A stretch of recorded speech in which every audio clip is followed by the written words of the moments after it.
Oké.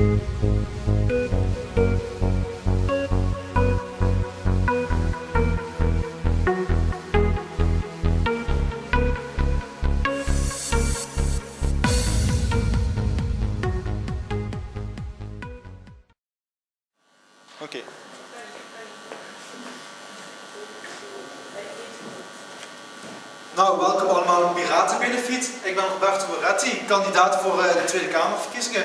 Ik wil even onze gasten welkom heten. We hebben Justus Roemeth van de Duitse Piratenpartij. We hebben Dirk Groot, lijsttrekker van de Nederlandse Piratenpartij. We hebben Patrick Schiefer, die vooral bezig is met de internationale piraten. En ja, ik ben dan ook aanwezig. Dus ik wil even inleiding geven.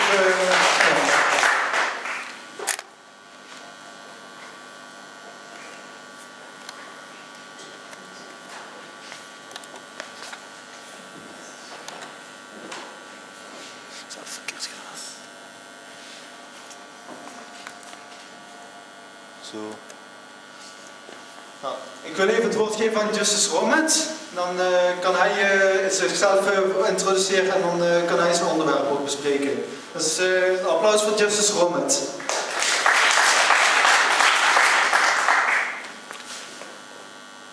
Ja, hallo. Ik hoorde dat het beter is om in Engels te praten. I heard that it's better to speak in English. Is that right? Okay. I prepared my talk in Dutch, so I may have to translate some stuff, so excuse me if it's a bit bumpy. My name is Justus Roemeth. I was born in 1986 in Hanover, Germany. Finished high school there and did civil community service. Then in 2006 I went to Amsterdam to study history and a minor in business at the University of Amsterdam. In 2009 I went for Erasmus to Prague, and now I'm studying in Krakow and in Göttingen, Germany, and I'm studying Euroculture. And I'm connecting the Pirate Party to this topic that I'm studying. I'm a member since 2009 of the German Pirate Party. I'm active on a European level, on a few international things. For example, Pirate Times, the new international newsletter and blog, but also on some local topics in Hanover and Lower Saxony, which is the state Hanover is in. So, again, excuse me if the presentation is a bit bumpy. I prepared it in Dutch. I will start with talking about the history of the Pirate Party movement.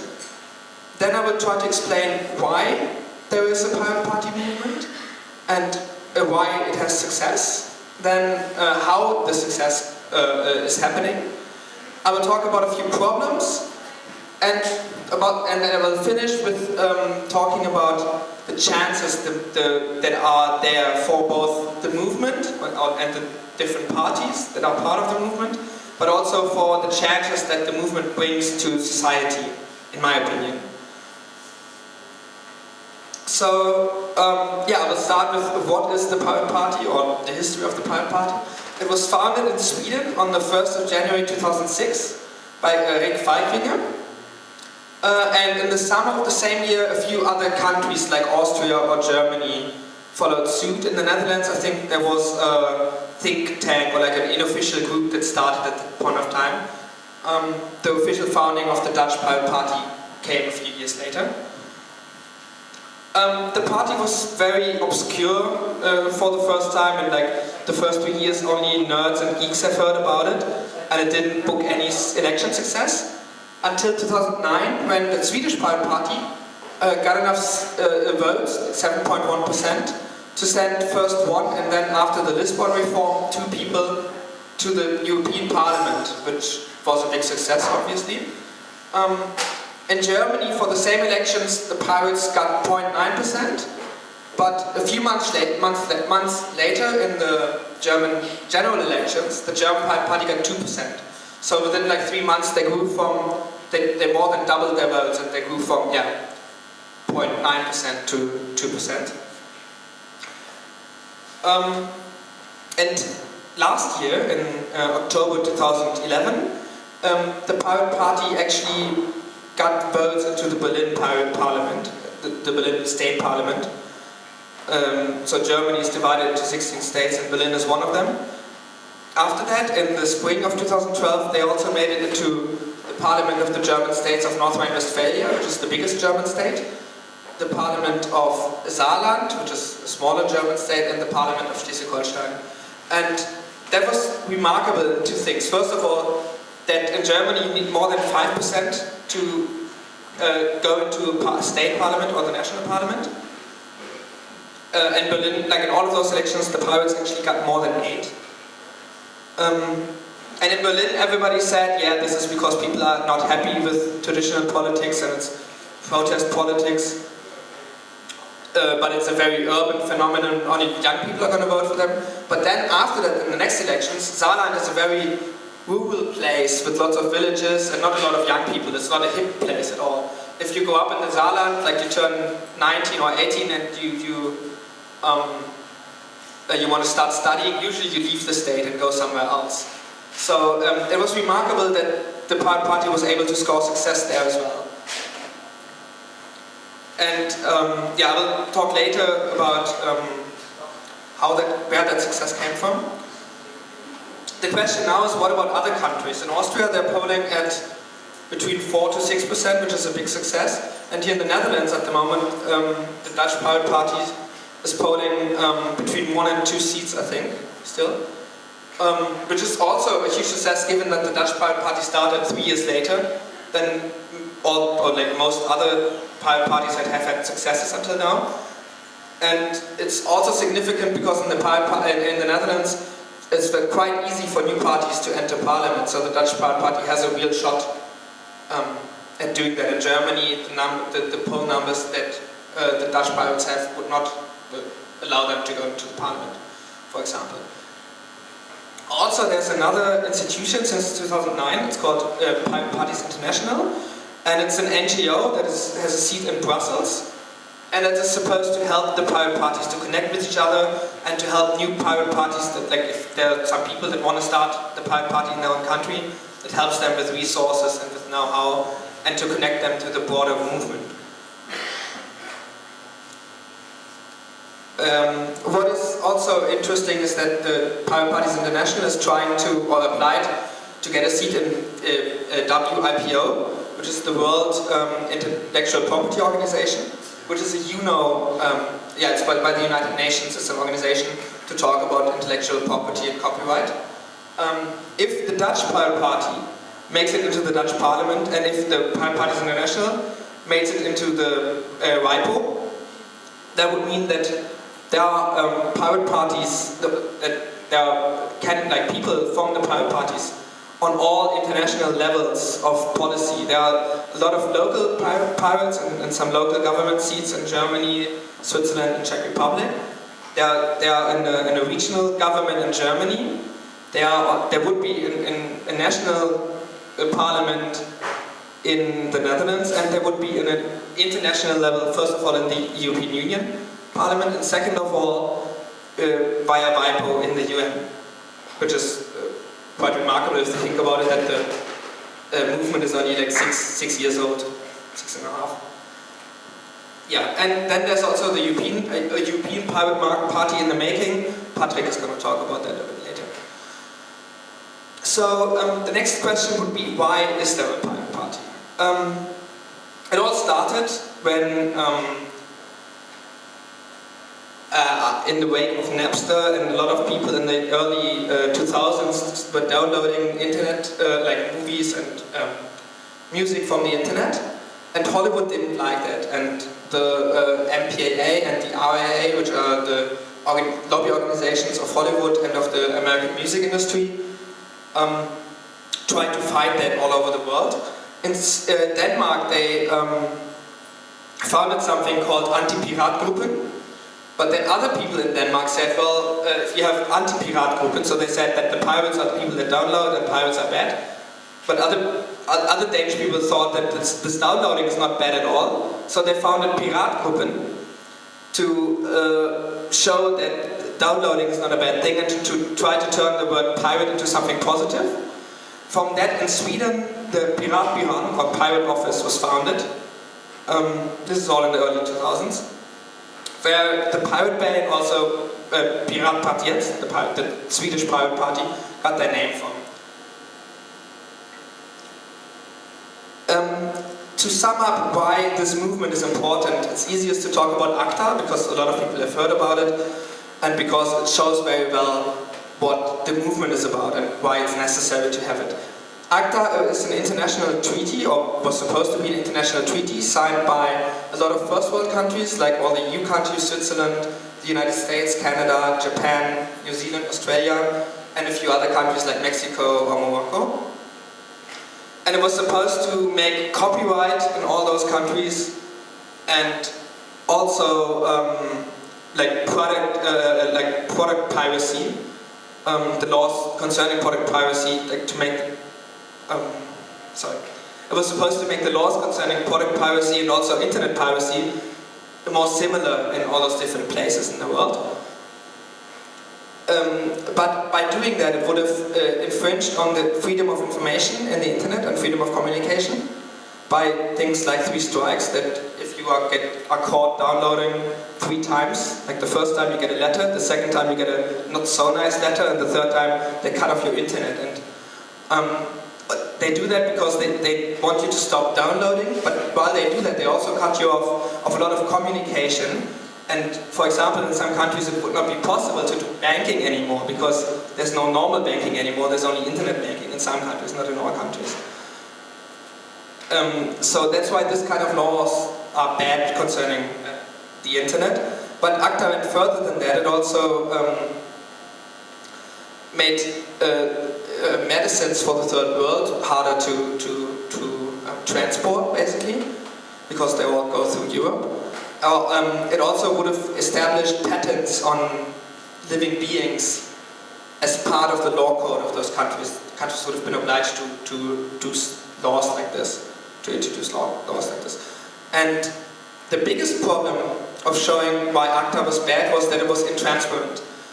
The people talked about things that would have affected a lot of people over the world. The politicians talked about it and lobbyists talked about it. But the people that would have been affected didn't really know that it was talked about and did not have a choice of talking with the people deciding about it. Only thanks to WikiLeaks and some other people who leaked versions of ACTA, we knew what was being talked about and what was being discussed. So things like 3 strikes were able to be averted. Instead of saying the countries, the signatory countries would have to establish 3 strikes, it said then they should establish 3 strikes. But still, even though they said they were trying, they were becoming more transparent, they didn't really become more transparent in talking about ACTA.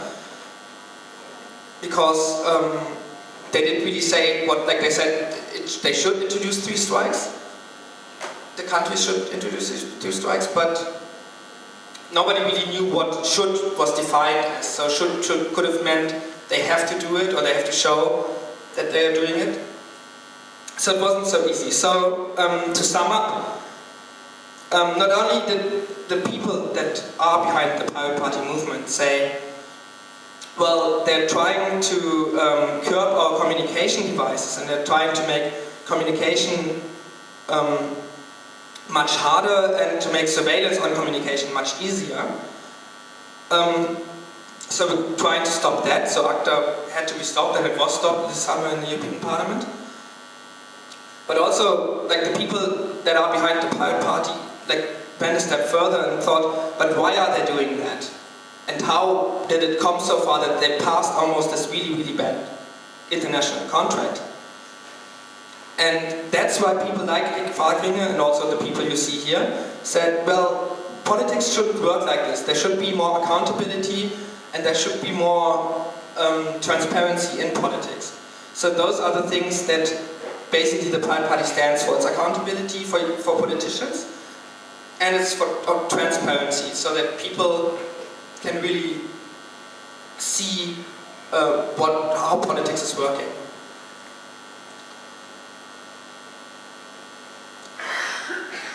So the next question would be, why was the Pirate Party successful until now?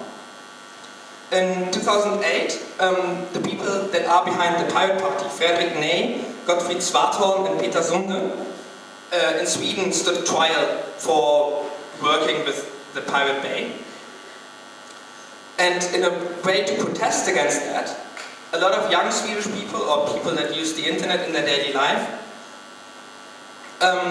said, we don't want this, we need to do something against it. They protested against it, and at the next elections, which were the European elections, they voted for the Pirate Party.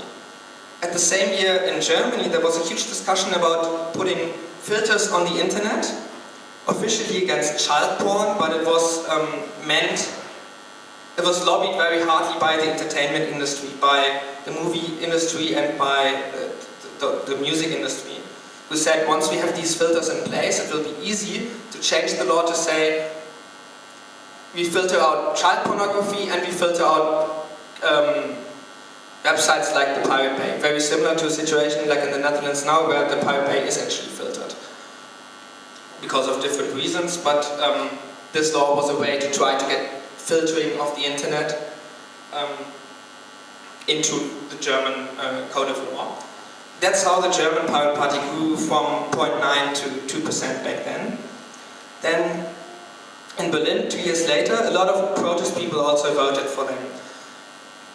People that were just fed up with how the old politics in Germany worked and that didn't like the way that Angela Merkel always stood there like this.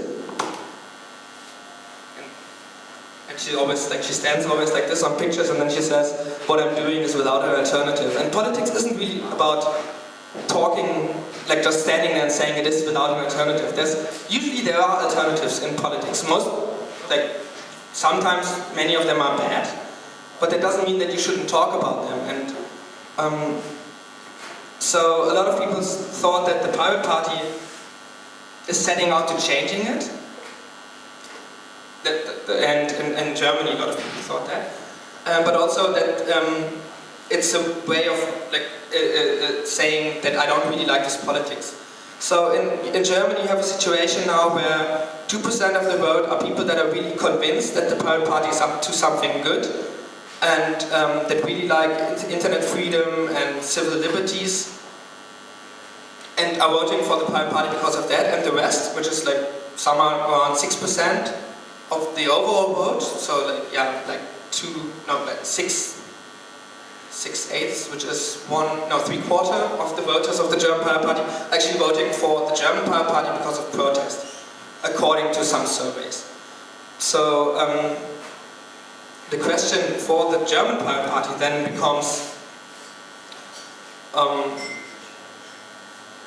how do you turn those voters, how do you increase the 2% of people that are really convinced that the Pirate Party is something good, and that are not using the Pirate Party in a way to punish the old parties? Which brings me to the next topic, which is what are the problems until now. I talked already about one in Germany, about the protest party. A second one would be that we have the members of a party that has about 8%, and we have the expectations that we are a party that scores about 8%, but we only have the money for a party that scores about 2%, which really brings the German Pirate Party to a lot of problems. And we are often criticized, for example, in the press by being non-professional. But if you think about how cheaply we do the things we do in Germany, and what success we've had so far, we're actually doing quite well, and we are acting relatively professional compared, for example, to how the Green Party started in Germany. The success in Germany brings some other problems with it. If you compare it to Austria, for example, Austria is quite influenced culturally and also politically by what is going on in Germany. So success of the German Pirate Party meant that in Austria a lot of people would just start talking about the Austrian Pirate Party as well. But the Austrian Pirate Party wasn't ready for that. Their structure is very much less developed than in Germany, or at least it was until like half a year ago. And the sudden spike in interest really it meant that they were becoming that they were getting the structural problems of Germany just tenfold over.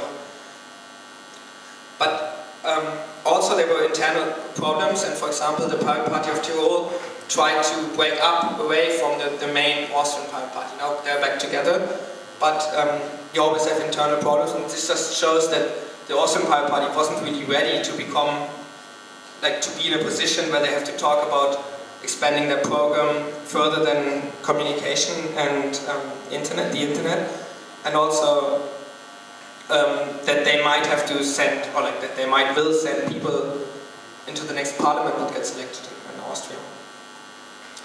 Whereas in Sweden, the Pirates are back to around 0.7% of the vote in the surveys at the moment, and in the last elections as well, which was where they were before the Pirate Party trial. So you can see that this 2% we have in Germany that are convinced voters of the Pirate Party. In Sweden, there are only 0.7% of the Swedish populace. So for them, it's even harder to grow this number, and they've lost a few elections and didn't, like, only made this 0.7%. It also had to do with them not being ready on a local level. In Germany, the politics works in a way that you have to, like, build a party up from a local level and talk to everybody everywhere in the villages and the towns and the cities, and then you go on a state level, and then you can only go to the federal level basically successfully. Whereas in Sweden they went to the state level but didn't really take care of the local level, and sort of lost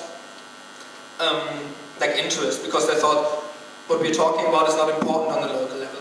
In Germany we disagree. We think that transparency is also something that your mayor or like your local council should be thinking about, and that they should make some data available for you as a citizen, because you paid to create that data to begin with.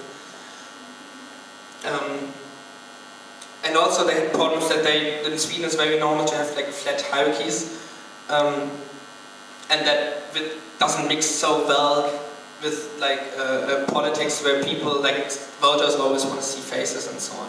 In Germany we're working on that too, but in Sweden it created more problems because of the culture in the party.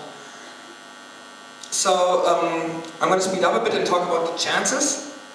In Germany we have elections in January in Lower Saxony, and in September in Bavaria, and on the federal level. We're polling at the moment in a way that we will probably make it in there, even though the polls are currently going down a bit, but we're still above the 5% threshold.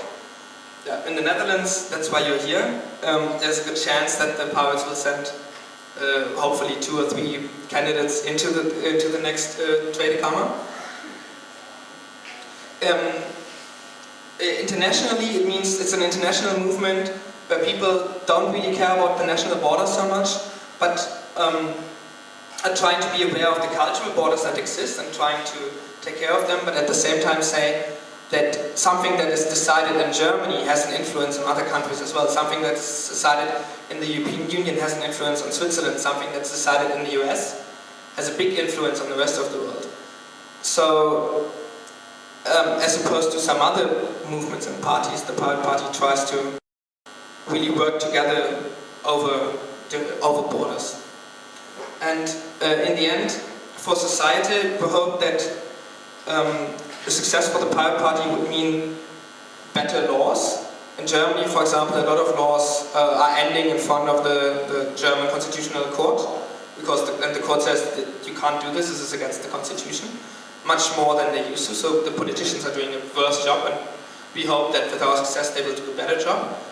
But also that there's more transparency and less populism. In the Netherlands it would probably mean better civil rights, more privacy, and things like brain don't happen again. Yeah, and internationally, if you look at the Arabian Spring or China, hopefully it can mean to spread of democracy. Thank you very much.